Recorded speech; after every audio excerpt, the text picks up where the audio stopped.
25% of total debt, which is held by 111 of the top 500 corporate borrowers, have relatively high proportion of non-productive assets on their balance sheet.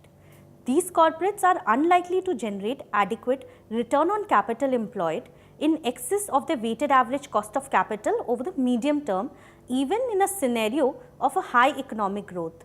Consequently, credit metrics of these corporates are unlikely to improve in the near term or improve only marginally at a gradual pace.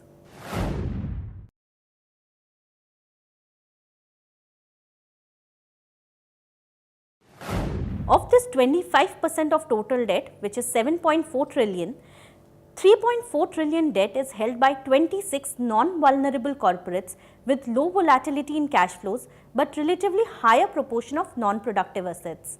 Debt servicing capability of these corporates would remain intact.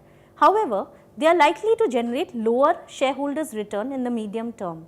Many of these corporates benefit from strong parentage with access to debt markets.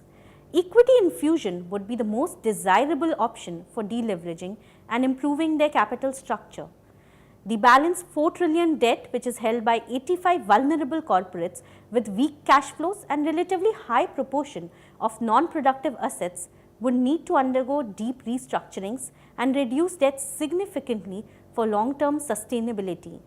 Banks exposed to such entities may find it difficult to fit these corporates into the ambit of the S4A scheme.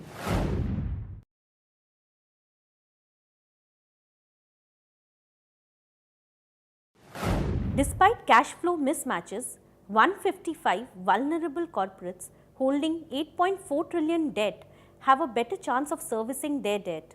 While such corporates are currently generating low or negative cash accruals because of their relatively high proportion of productive assets, they may continue to draw lender support.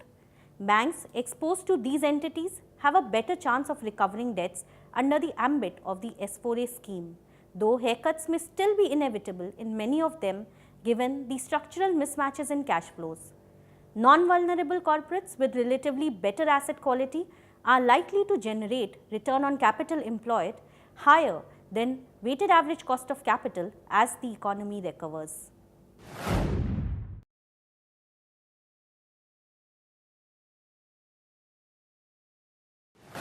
Corporates with relatively high productive assets have been primarily investing in fixed assets, working capital, and or return generating financial assets.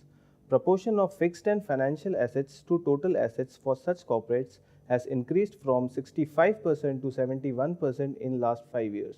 Contribution of equity has increased for such corporates since FY11.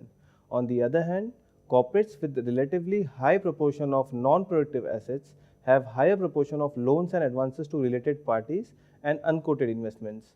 This also includes some corporates building financial assets despite negative shareholders fund. Investment in these assets create uncertainty of generating returns and recovery of the principal. Proportion of fixed and financial assets to total assets for such corporates has declined from 71% to 52% in the last 5 years.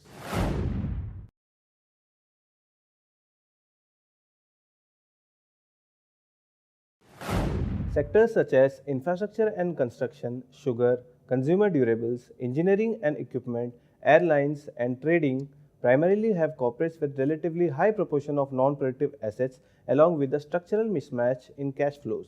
Many corporates in these sectors are unlikely to fit into the ambit of S4A scheme. However, sectors such as real estate and telecom have corporates with relatively high proportion of non-productive assets and low but positive cash flow growth and hence are likely to get lenders support.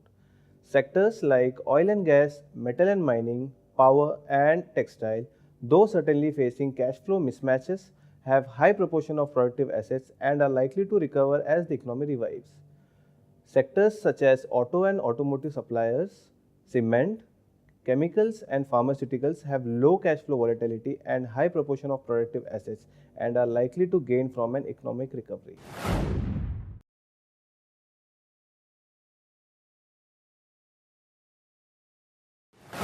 Based on the quality of the assets created on the balance sheet, we have highlighted the deleveraging challenges that some of the large corporate borrowers are likely to face.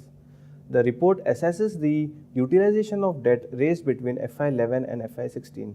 Accordingly, corporates are categorized depending on the deployment of funds into either building productive or non-productive assets.